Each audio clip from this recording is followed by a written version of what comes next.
welcome and Ijoma Hunyato tonight. President Buhari blames terrorism and violent extremism for hampering Africa's development, describes them as new continental threat after colonialism. Military authorities defend counterinsurgency operations in the northeast, vow to investigate allegations of human rights abuses by officers and soldiers. Lawyers seek major reorganization of the Nigerian Bar Association and prominent role in judicial reforms. And demonstrations against Donald Trump's election continue for a second day in the U.S.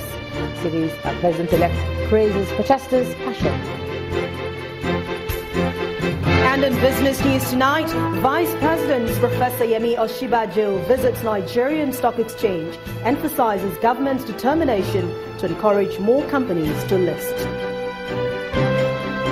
And on sports news tonight, Nigeria's Super Eagles set to confront Algeria in the biggest African qualifying match of the 2018 World Cup in Uyo tomorrow. I'm Linda Kibe, and from Abuja, federal government insists on enforcement of Child Rights Act and criminalizing domestication of violence against women in Nasarawa State.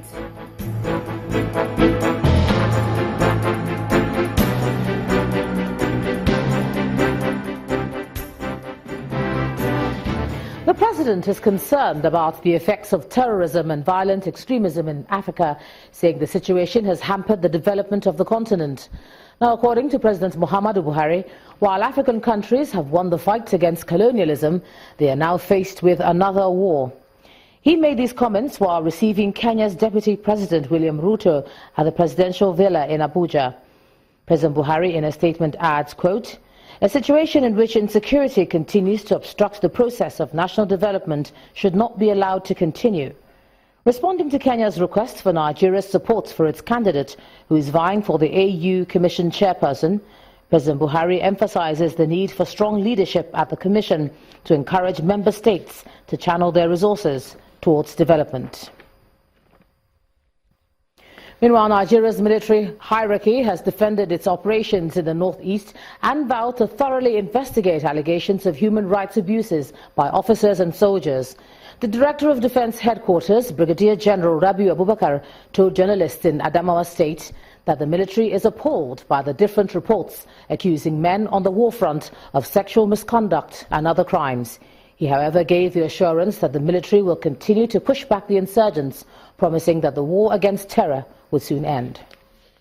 The Acting Director, Defense Information Defense Headquarters, pays a visit to Adamawa State and in so doing takes the opportunity to meet media executives and clear the air on allegations of sexual impropriety against military operatives as the war against terror is being prosecuted in the northeast. It is out of place to even patronize, not talk of even having sexual relationship with who you're supposed to protect.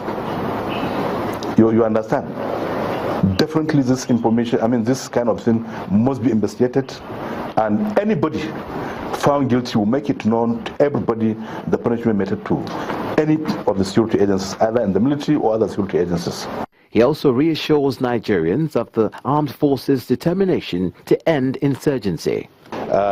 What we see in recent time is just a dying man who is trying to, to prove that he's still alive. But principally, or professionally speaking, Boko Haram, by the grace of God, they are no more. And we will do everything to ensure that they will not breed their ugly heads again.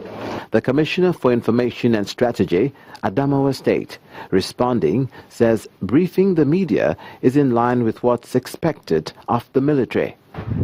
I am very, very proud of the new leadership of the country and the military, particularly the management of defense information. I tell you, there was a time that each one of us here that is operating had difficulty operating, especially during the state of emergency imposed on our state, when we didn't even know what we will do right and what we will do wrong. 16 military operations are being conducted to ensure a comprehensive security mechanism to protect Nigerians and promote peaceful coexistence. Away from security matters, reforms in the judiciary may not be complete if the Nigerian Bar Association fails to play its role in national development. But that's according to the NBA president, Mr. Abubakar Mahmood, who says there's the need for the association to be restructured. Mr. Mahmood was speaking at the first Bar Leadership Summit in Abuja. Our correspondent Amaka Okafor reports. A cross-section of members of the Nigerian Bar Association at the first Leadership Summit in Abuja, the nation's capital. I don't think we can assume. The convener, who is the president of the Nigerian Bar Association, speaks on the reason for the gathering. We clearly see that the NBA as an institution is overdue for its own reforms in order to be able to carry all these expectations and these burdens.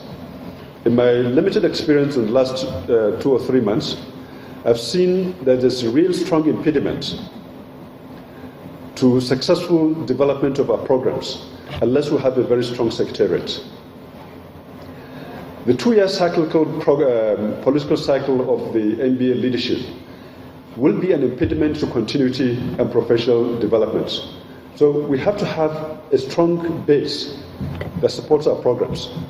And the lack of that base is inhibiting partnership with other professional partners. In view of the recent happenings in the judiciary, Mr. Mahmood believes that the bar can no longer play a standby position in the nation's judiciary.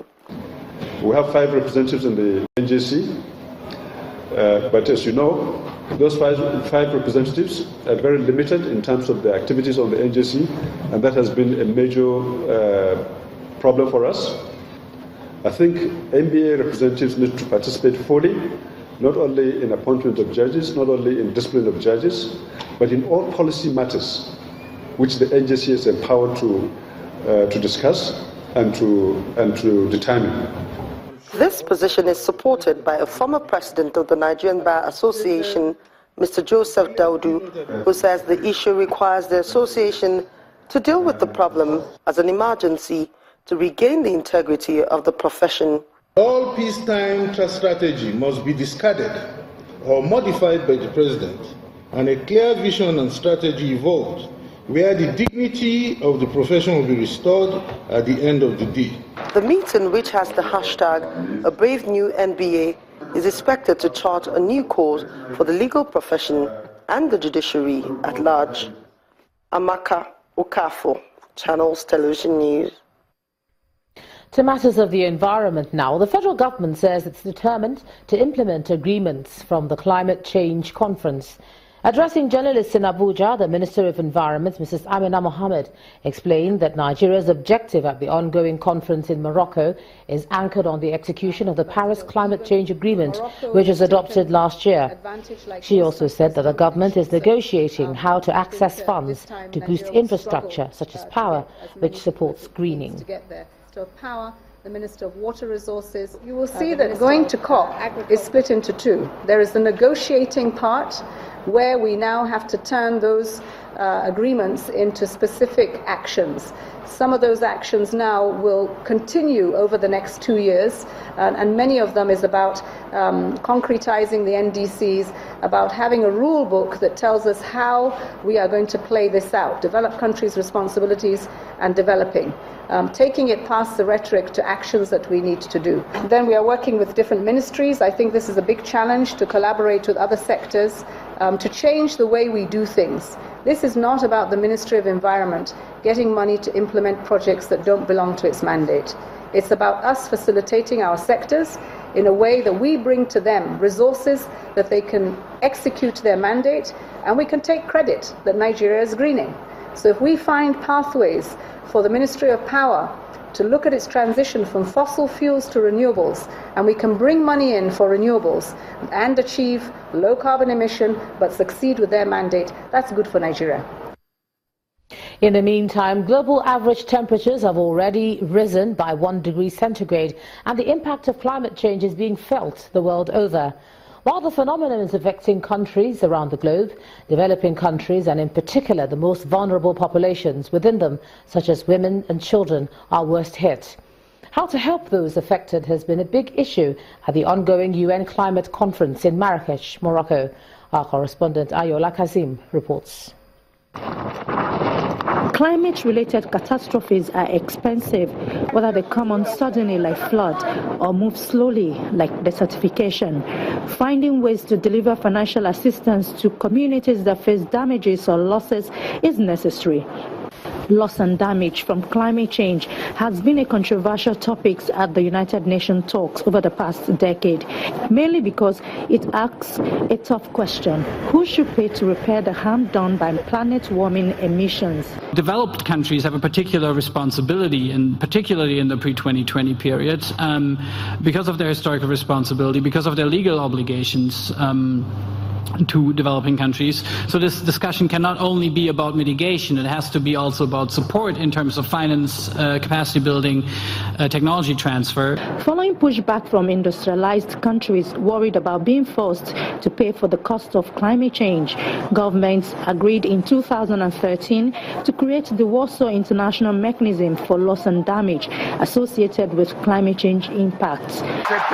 At the Paris Climate Summit last year, developing countries won a hard-fought battle to secure its existence as part of the new Global Climate Change Accord. But for that to happen, they had to accept a stipulation that the loss and damage provision in the agreement does not involve or provide a basis for any liability or compensation, a demand from the United States, backed by other rich nations.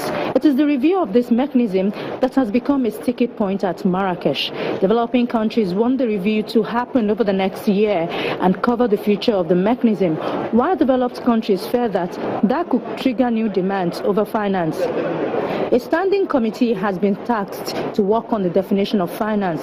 This is seen as a good news to observers who, over the years, have been seeking clarification on the 1 billion roadmap promised by the developed countries. However, these observers are disturbed with some moves by the delegates from the developed countries. Not acknowledging that adaptation fund will continue and saying that we will not have any discussion about it and we will talk about it next year, we need more time, is really disturbing, and it's really going back on our words which are very much there in the Paris agreements. Climate impacts are already worsening poverty and hunger around the world. The earlier the negotiators put their differences aside, the better for the world. Ayola Kasim reporting for Channels Television News. Well, something that is good for us right now. Channels Television has added another feather to its cap with the YouTube Creators Award for the Best Broadcaster in Sub-Saharan Africa. The award was given to Channels Television today at an event held in Johannesburg, South Africa. And it's in recognition of the content that the station creates for YouTube viewers. Nominees in the category were SABC Education Shows, ETV, Channels Television and SABC Digital News.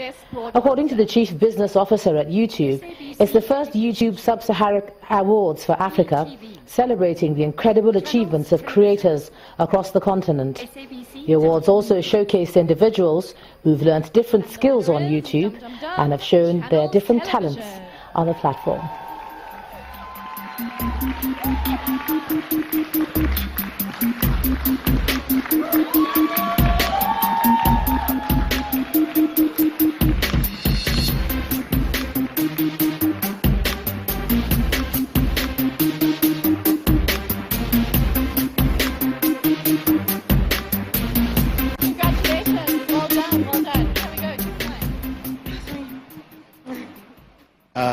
It's a huge honor to stand before you today. Would like to appreciate Google and YouTube. Without them, we won't be here today. We also like to thank our viewers who spend time to watch the content we create every day. And then we're dedicating this to all the creators in the house that are giving Africa a voice. Thank you. Well, many congratulations, Channels TV, and to all the creators right here in the house as well. In part 2, after the break, federal government insists on enforcement of Child Rights Act and criminalizing domestic violence against women in Nasarawa State. That's in a moment. Join us again.